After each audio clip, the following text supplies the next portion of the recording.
Red House. Copyright C. 2023 James Milne. All rights reserved. To the memory of the author of the original Red House Mystery, the famous, the ingenious A. Milne. More than just bears. Chapter 1. In the drowsy heat of the summer afternoon, the Red House sat quietly, tiredly. There was a lazy murmur of bees in the flower borders, a gentle cooing of pigeons in the tops of the elm trees. From distant lawns came the whir of a lawnmower, that most invasive of sounds that still told you that you were in the countryside. A sound that turns sweet when you consider that it is others working, and not your very own self. In the housekeeper's room, the parlor maid was taking a moment for herself. She was re-trimming her very best hat, and idly taking to her aunt, the cook, housekeeper in general, essential everything to Mr. Mark Ablett. Mrs. Stevens idly glanced at the hat. For Joe? Audrey nodded and took a pin from her mouth, sliding it into the hat. He likes a little pink on a woman. I wouldn't say I mind a bit of pink. Her aunt replied approvingly. Joe Turner is not the only one. It doesn't suit everyone, said Audrey, taking her hat off again and holding it out at arm's length. It is stylish, isn't it? Style comes with the person. It suits you just fine and would have even suited myself at your age. Her aunt said reassuringly, it is too dressy for me now. I am not one to pretend I am not what I am.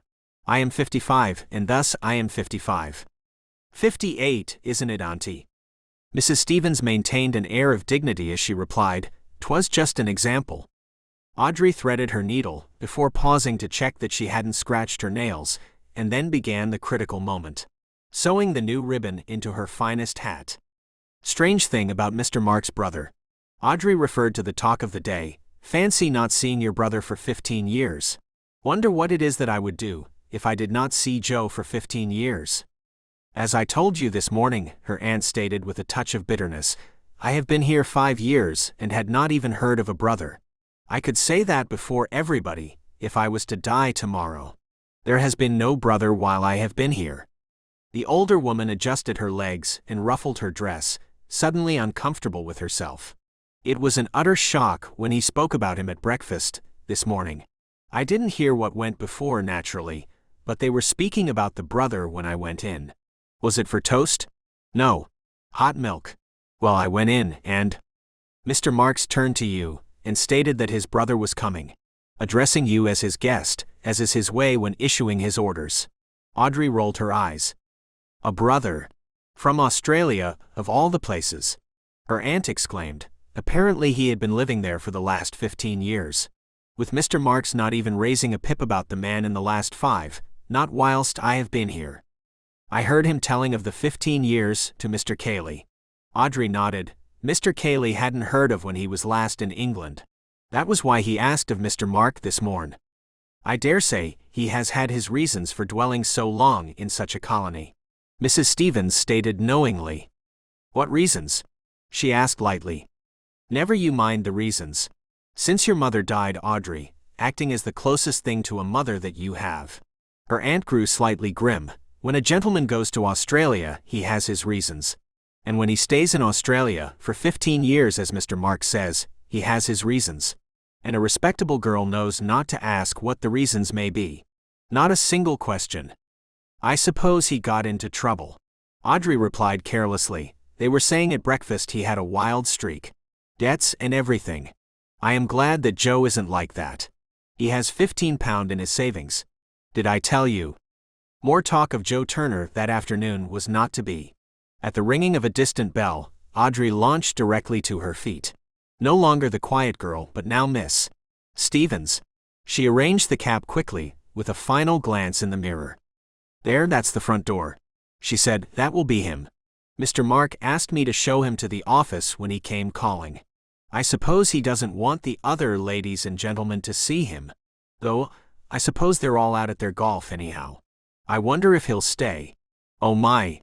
Perhaps he's brought back gold from Australia. If any. Now, Audrey. Her aunt admonished her. Going, darling? She replied as she left the room. To any who might have walked down the drive in that August sun, the open door of the Red House revealed a delightfully inviting hall. Even the mere sight of it was cooling, a refreshing comfort. It was a big low-roofed oak-beamed place, with cream-washed walls and diamond-paned windows dressed with blue curtains. On the right and left were doors leading into other living rooms. On the side which faced you as you came in were yet more windows, looking out onto a small grass court. A breeze drifted lazily through the house, from open window to open window. The staircase went up in broad, low steps along the right-handed wall, and turning to the left, led you along a gallery, which ran across the width of the hall to the bedrooms. Bedrooms that may or may not be intended for the use by Robert Ablett, his exact motivations in this matter, yet unknown. As Audrey came across the hall, she gave a little start, as she spotted a man sitting unobtrusively in a seat beneath one of the front windows in the library, reading. There was no reason that Mr. Cayley shouldn't be there. It was much cooler than the golf links on a day like today. Yet somehow there was a deserted air about the house, as if all the guests were outside, or if they were wiser, within their bedrooms, napping. The master's cousin was a surprise. Audrey blushed at her exclamation and blurted out quickly, "Oh, I begging your pardon, sir. I didn't see you there." He looked up from his book and dazzled her with an incredibly attractive smile that belied the ugly face that hosted it. He was such a kindly gentleman, and subject to a few private thoughts late in the night, despite his appearance. Audrey wondered what her master would do without him. The man was more than just kind and upright. For example, if this mysterious brother needed to be bundled off back to Australia, then it would be Mr. Cayley who would be doing most of the bundling. Audrey caught herself as she saw a shadow cross the threshold as the ringer of the bell entered the house, unbidden. She found herself surprised by his appearance. Though she would not admit it, she did not immediately take him for the brother of her master. The master had a dapper little figure, with a neat pointed beard and a carefully curled mustache. Quick darting eyes, always roving about the company he was in, registering a small smile when he said something that was taken well, or a more expectant look when he was waiting for his turn to join the conversation. He was utterly different than the man now before her. A rough-looking man, who hadn't even bothered to tuck in his shirt and was staring at her with nothing but contempt. "I want to see Mark," the man growled, and it felt every bit to be a threat to the young woman. Audrey found a smile. She had a smile for everybody. "Oh yes, sir. He is expecting you, if you would come this way." "Oh. So you know who I am, eh?" "Mr. Robert Ablett?" she asked plainly. "Aye, that's right. So he's expecting me, eh? He'll be glad to see me, eh?" The man sneered, dripping sarcasm on the floor. "If you will come this way, sir," said Audrey primly. She strode to the second door on the left and opened it. Mr. Robert Ab. The room was empty. She looked around in surprise for a moment, set off kilter, before she turned to the man behind her. She waved politely inwards. "If you will take a seat, sir, I will find the master. I am quite certain he is in, as he told me that you were coming this afternoon." He gave a non-committal grunt, before looking around the room. "What do you call this place, eh?" "The office, sir." "Office?" She nodded. "The room where the master works, sir."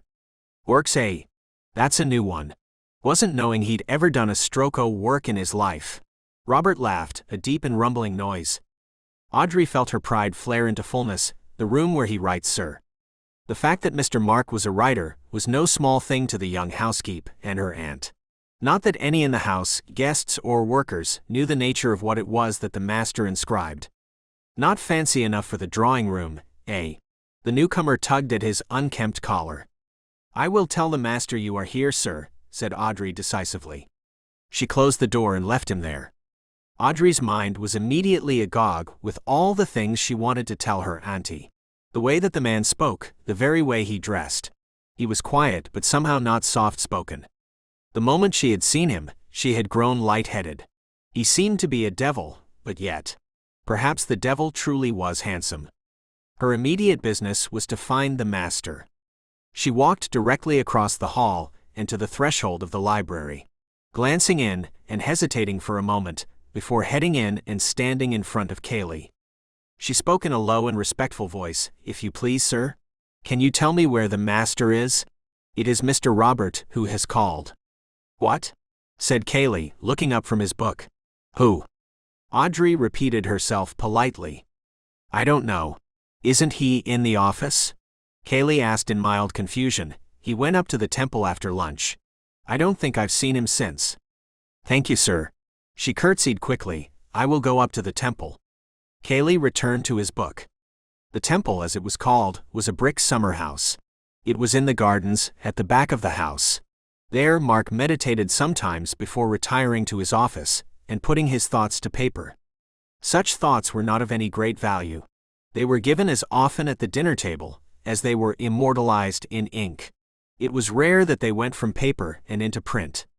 That did not prevent the master of Red House from being a little pained when a visitor treated his temple carelessly, as if it had been built for flirtation or cigarette smoking. Audrey recalled that 2 of the master's guests had once been caught playing fives in it. Mark had said nothing at the time, only asking his guests if they could not find somewhere more suitable for their game. However, those very same guests had never appeared at Red House again. Audrey walked slowly up to the temple, glanced in, and then walked slowly back. She had come all this way, for nothing. Perhaps the master was upstairs in his room. Robert's statement about not being dressed well enough for the drawing room echoed in her mind. A man with a red handkerchief around his neck and big dusty boots should not be surprised he wasn't sitting in the finest room in the house. A shot rang out, the men shooting rabbits. Her auntie was partial to a decent rabbit, and drenching it in onion sauce. Joe wasn't one for rabbit, for some reason. She thought it might have something to do with his mother. That woman simply could not cook. Her idea of a family meal was 2 boiled vegetables, joined with boiled meat. She also seemed to have a fear of undercooking meat, so that by the time it appeared on a plate in front of you, it was time that you showed just how excellent your social and politeness skills were. It took more than a mere smile when the strange lump failed to part upon your teeth.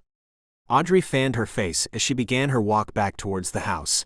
The heat was really much worse than it usually was. Mr. Robert, thankfully, wasn't staying the night. He had arrived with no luggage. Of course, she might be wrong. Joe got far too much entertainment from declaring when she did get things wrong. He always apologized most profusely and said that it was because she didn't get things wrong enough. That as he struggled to be right, it was too much to celebrate when she eventually did. Mr. Mark could lend to Robert, of course, acting as a brother to another.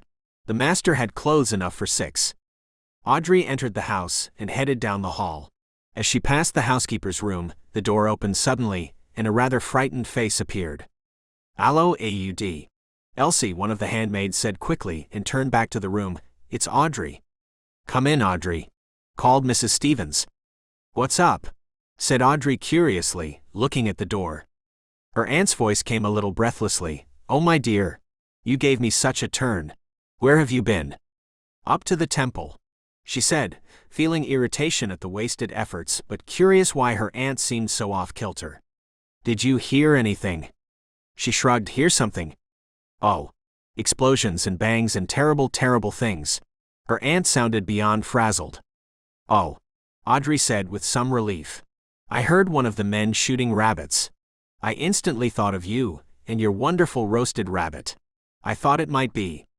"Rabbits?" her aunt said scornfully. "It came from inside the house, girl." Elsie nodded quickly. "Straight it were. I said it, didn't I, Mrs. Stephen?" "Didn't I? I said it were inside the house." Audrey looked by the woman to her aunt, and then back. She felt herself go very pale and asked quietly, "Do you think he had a revolver with him?" "Who?" Elsie's eyes lit up excitedly. "His brother." Audrey felt lightheaded. "The Australian? I said as soon as I set my eyes on him, he was a bad lot. That's what I thought, Elsie. Even before he spoke a word to me. I swear it. If you recall, Audrey, I always said there was no safety, not with anyone from Australia." Mrs. Stevens said breathlessly, "I'm not leaving this room. Not now. Not with someone shooting in the house. Not for £100,000. Audrey ducked into the room, Elsie closing the door behind her, as the 3 trembling women hunkered down the only way that they knew how. "Oh, Mrs. Stevens," said Elsie, who was known to make a turn for 5 shillings if she saw a pair of shoes that she wanted. I wouldn't quite go so far as that. Not myself, but—" "Hush!" cried Mrs. Stevens, lurching to her feet with a start.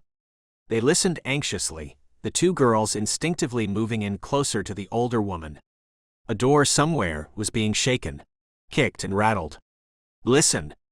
Audrey and Elsie stared at each other, fear building in their eyes with each angry shake of furniture.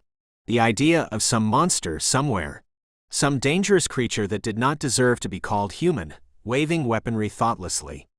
A man's voice rose, quickly moving from distant rumblings to intelligible roars. Open the door. Open this door. Don't. By God, don't. Mrs. Stevens trembled, as if it were their own door that the man was yelling at. Audrey, Elsie. Don't let him in. Damn it to hell. Open this door. The voice crashed against the air. Terrified, the three women gathered in closer, huddling with their arms around each other. Waiting.